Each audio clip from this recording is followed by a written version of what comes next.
Hey guys, Dr. Kevin here, Hey, Dr. Ashley. and we are away on a little retreat here for the next couple of days. And because we're doing that, we are obviously going out to eat and having some food that maybe we wouldn't normally be having. And it just got us thinking a little bit about the holidays coming up here and how most of us are going to be entering into different parties, Thanksgiving next week, etc., where we're not necessarily going to have full control over all of the foods that we are consuming, and that can be challenging for our bodies. So wanted to discuss a few specific ways of trying to deal with that and address any potential concerns or issues you might be having from that. So, first of all, when we are eating, digestion starts in the mouth, but also kind of starts in our body posture and how we are approaching the table. So, when we are eating, whether it's an ideal meal or a meal that's not so great, we need to sit, take some deep breaths, be relaxed, enjoy the atmosphere and hopefully the company that you're sharing the table with, but also really focusing on chewing your food well. Digestion is a top-down process, so it starts in our mouth. A lot of people even say it starts before that. Like I mentioned, our stress level as we enter the table, as well as even focusing on the aromas and the senses that we're experiencing at the table. That all wakes up our digestive system. So chewing the food extremely well is key.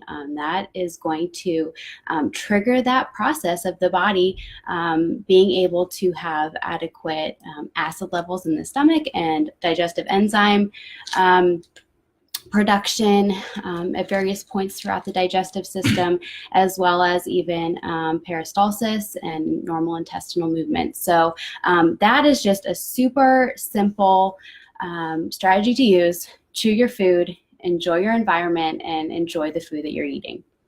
Absolutely. So Dr. Ashley mentioned about digestive enzymes, and that's one piece that I think a lot of people oftentimes are lacking in when it comes to addressing their food. Enzymes produce mainly in the pancreas, and you get some from your food as well. But those are important chemical structures that are helping to break down the food that you are consuming. And different enzymes do different things. There's amylases that break down starches, and proteases that break down proteins, and lipases that break down fats. And there's a lot of different kinds of them. But a lot of people are deficient in them, and they might be experiencing various IBS or irritable bowel related symptoms as a result of eating specific foods. And so perhaps supplementing with some digestive enzymes before you go to eat a meal that's maybe heavier than what you would normally eat, or you don't have control over what the ingredients were that were put into it, and there's really no way out of having it. And so we always have with us, whenever we're going out to eat or are going to be going to a family event, whatever, we always have some different enzymes on hand. And put them in your pocket, stick them in your purse, get a little pill box, stick it in wherever you can have it. Always, always, always have digestive enzymes with you. Yeah, it's just a great thing to have on hand to help your body take a little bit of that stress load off from whatever it is you're eating. So one of the products that we love is called Gluten Flam from Apex Energetics. And this is an amazing enzyme blend that has a number of different factors in it. But as the name implies, it's very, very helpful for dealing with gluten in particular. There's a specific enzyme, DPP4, which is an enzyme blend that has been shown through research to be extremely effective at helping to break down gluten. That does not mean, for example, that if you have celiac and you use this, that all of a sudden you're going to be able to tolerate it. That's not what I'm saying with this.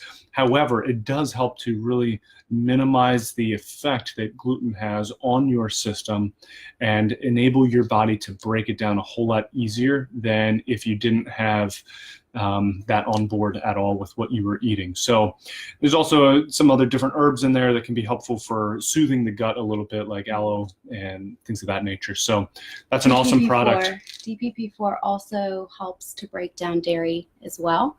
A lot of people that are gluten intolerant also are dairy intolerant. That's a concept called molecular mimicry. There's similar protein structures in casein, which is the milk protein in dairy products, and gluten. So a lot of times, if you have a known gluten sensitivity, also watch out for dairy, but also know that this enzyme is going to help protect your body for both. Obviously, if you know you have a sensitivity, it's probably not wise to eat that food, but keep in mind that, life happens. We can't always be in control of every single thing that we eat. So a really good one to have on hand. Yeah. I mean, Dr. Ashley will take gluten flame all the time before we go out to eat because she doesn't want to be poisoned by a spot if, the kitchen messes up on something. So, and then just another great general enzyme that we use all the time is called Enzymix Pro.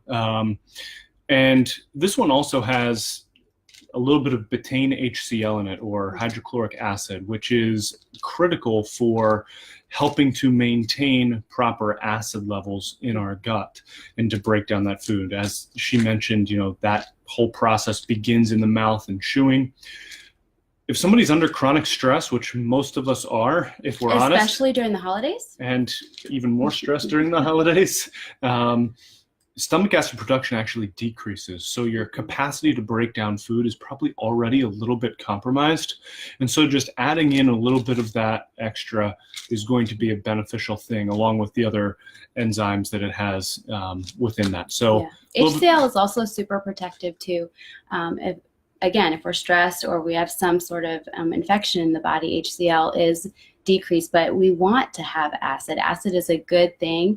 Our body was designed to have adequate acid levels in the stomach to protect from pathogens, things that might be living on the foods, bacteria, viruses, parasites, even that could be on the food that we eat. That good, high, healthy HCl level is super critical for health and well-being, not only for digestion, but also as a protective mechanism that the body has to protect from all kinds of things that we could be consuming on food. Definitely. So we need the HCl. So often I have people who say, I already have some reflux issues. I don't necessarily, I don't need more acid. I don't want enzymes. I don't want anything that has that. And really, so often, if you look from a functional medicine perspective, actually reflux tends to be more of a lack of acid problem than it is too much acid. It's the fact that the acid is in the wrong spot. Our esophagus, for example, was not meant to be coming in contact with acid, but when our bodies are having a hard time breaking that food down, it needs somewhere to go, and so it almost regurgitates up a little bit, and you have that reflux component.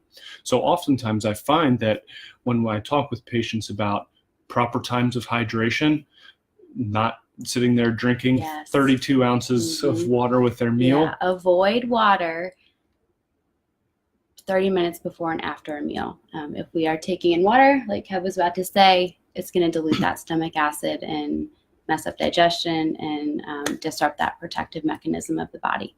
Yeah, we don't want the acid diluted. So bottom line, not drinking with your meals and having some proper enzymes, proper HCl levels is going to go a long way for helping you guys be protected with some of the foods that you may be coming in contact with here during the upcoming holidays. So it's also worth mentioning that we have a lot of different health promoting recipes on our blog that we've used as a family for years and years and years. So I'm going to be making them all this week, and hopefully we'll continue to share them on our social media this week. But check out the blog, restorativechiro.com, and you can even search Thanksgiving or any of your favorite Thanksgiving recipes, cranberry sauce and green bean casserole, pumpkin pie, things like that. Search them if you can't find them right away.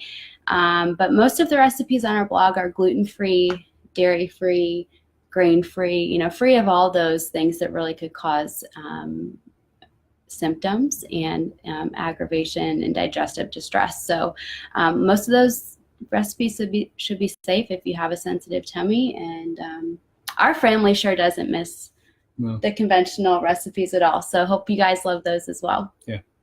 All right, everybody. Hope you have a great afternoon. Thanks. Bye.